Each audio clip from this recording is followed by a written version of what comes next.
Hello friends, welcome back to our channel. I hope आप अब तक के वीडियोस फॉलो कर रहे होंगे और वो आप लोगों की प्रिपरेशन में एग्ज़ाम्स के लिए बहुत हेल्प कर रहा होगा।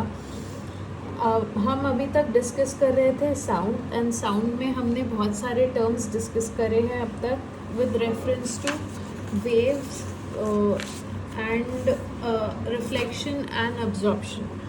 आज हम डिस्कस कर रहे हैं मेथड्स जिससे कि हम इंटेंशनली साउंड को रिफ्लेक्ट या अब्जॉर्ब करा सकते हैं। आई होप आप सब हमें फॉलो कर रहे होंगे और हमारे वीडियोस अगर आपको अच्छे लग रहे हो तो please like, share and subscribe. Let's move forward to the topic that we are suppose to discuss today. So हमारा साउंड हम 3 जगह पे हम रिफ्लेक्ट करा सकते हैं। एक है हमारा सोर्स, एक है इंटरमीडिएट स्पेस, एक है हमारा ऑब्जर्वर। अगर मुझे साउंड हमारे सोर्स के पास से रिफ्लेक्ट कराना है एट फर्स्ट प्लेस, तो मैं सोर्स के पीछे पे एक हेडबोर्ड दे सकती हूँ जिससे कि कुछ साउंड वेव्स तो मेरी आगे जा रही है पर कुछ जो पीछे भी ट्रैवल कर रही होंगी वो भी रिफ्लेक्ट होकर के दिल move forward. So this particular board जो हम किसी भी म्यूजिशियन या स्पीकर के हेड के पीछे देते हैं, this is called as sounding board.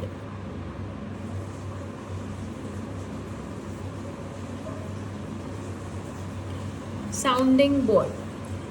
अब सपोज मेरा हॉल बहुत बड़ा है या ये कॉन्सर्ट हॉल है या ऐसा कुछ है, तो जो मेरी साउंड वेव्स यहाँ प्रोपोगेट कर रही हैं, सपोज मेरी साउंड वेव्स यहाँ पे ऊपर जा रही हैं, ये रिफ्लेक्टेड साउंड वेव्स भी ऊपर चली गई और मुझे इन्हें फॉरवर्ड रिफ्लेक्ट कराना है, तो I will place a surface here slightly inclined intermediate space में। अब इस पर्टिकुलर फ्रेम को या इस पर्टिकुलर बोर्ड को मैं बोलूँगी रिफ्लेक्टिंग सरफेस।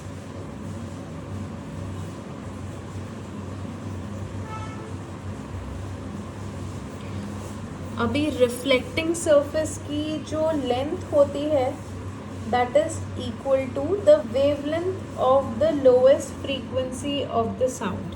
जो भी साउंड यहाँ प्रोड्यूस हो रहा है या हम एंटिसिपेट कर रहे हैं कि प्रोड्यूस होगा, उसकी लोएस्ट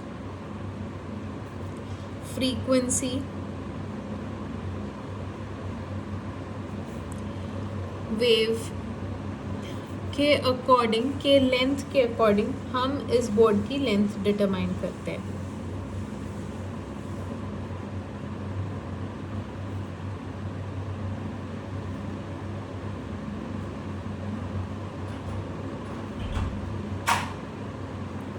अब सपोज कुछ साउंड वेव्स मेरे ऑब्जर्वर के पास में उसके हेड के ऊपर से चले गए या फिर कुछ यहाँ पे हिट करके ऐसे रिफ्लेक्ट हो रहे हैं, तो इसके लिए I will place another instrument over here right above the observer which is called acoustical cloud.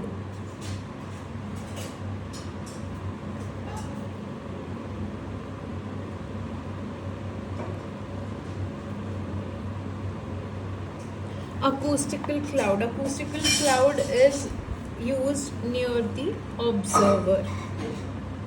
Out of all these 3, acoustical cloud is the only instrument जो कि हम सीलिंग पे इंस्टॉल करते हैं and all these are installed mid-air.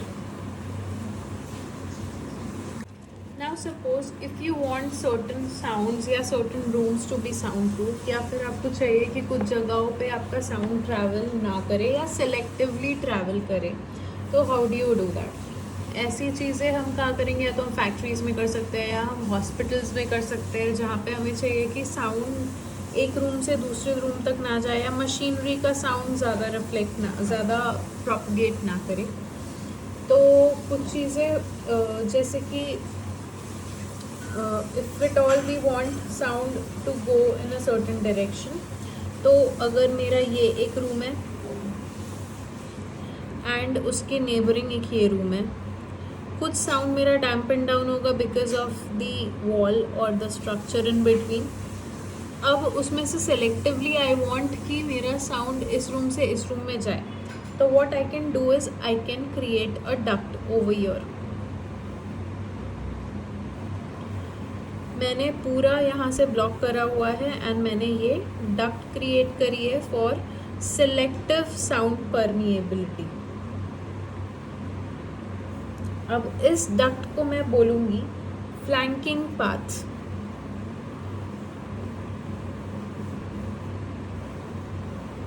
इसे बोलते हैं flanking path.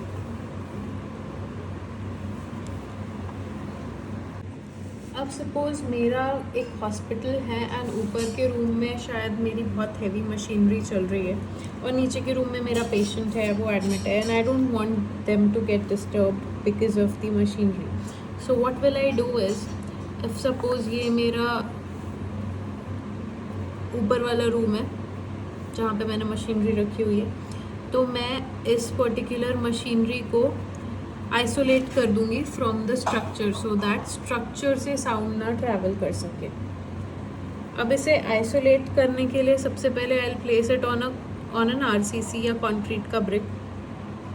This is concrete का ब्रिक एंड उसके नीचे वाइब्रेशन इंसुलेटर्स हैं, रबर पैड्स या इंसुलेटर्स इन्हें बोलते हैं.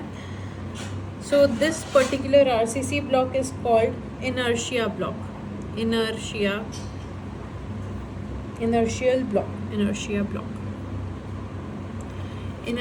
block से इस मशीन का वाइब्रेशन ट्रांसफ़र नीचे या फिर इस स्लैब पर नहीं होगा.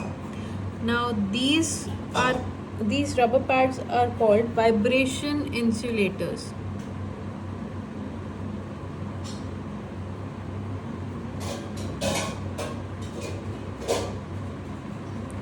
Vibration insulators. अभी वाइब्रेशन इंसुलेशन के बाद व्हाट इफ हमें स्ट्रक्चर में ही एक साउंड इंसुलेशन इंस्टॉल करना है, तो हम क्या कर सकते हैं.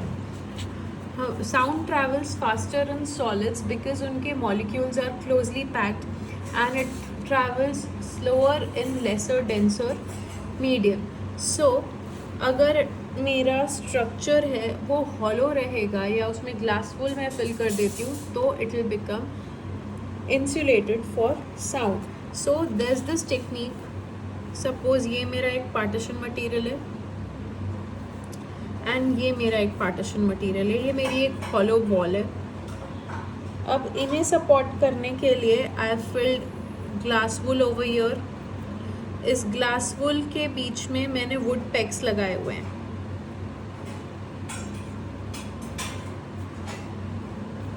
ये मैं प्लान में बात कर रही हूँ. ये वुड पेग्स मैंने यहाँ लगाए हुए हैं या फिर स्टड्स इसे बोलेंगे, स्टैगर्ड स्टड्स.